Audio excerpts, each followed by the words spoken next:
So as opposed to me standing at the front of the classroom as some alleged font of wisdom, as though knowledge comes from exclusively one source, I do think that knowledge is produced in community. I mean, we are a community of scholars, and I hope to imitate that kind of community within the classroom itself. And so I do encourage classroom discussion so that students can begin to engage in the ideas within a setting that is supportive of the community that exists in the classroom.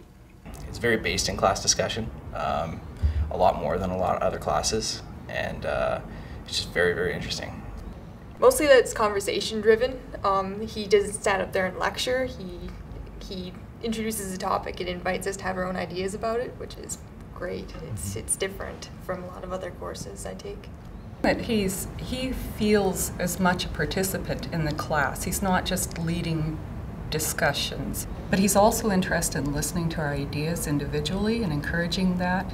I do expect students also to be critical thinkers, that they may not be expert critical thinkers or they may not have formalized a critical thinking, but that I do expect them to come to the class not just having read the book as though they were watching television, but to have thought about it and to have engaged with it, and that means actively reading. Do your readings and think about them so you can come prepared for discussion. You might not have all the answers. Jake really doesn't expect us to have all the answers. It's a matter of wrestling for them.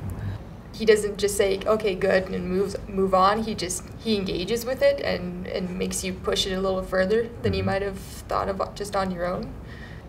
So open to class discussion, and so pushes it so much that occasionally he'll stand in a funny silence at the front of the classroom and just simply wait for somebody to say something. Part of that reading is reading those silences. Is this a silence that is because I've asked a difficult question and they're chewing on it and thinking about what it is that they're going to say, or is it because I've asked a poor question and need to rephrase it? There's a lot of responsibility on the student to, bring as much as they can to class, even more than just the readings, but like their ideas and their opinions and such.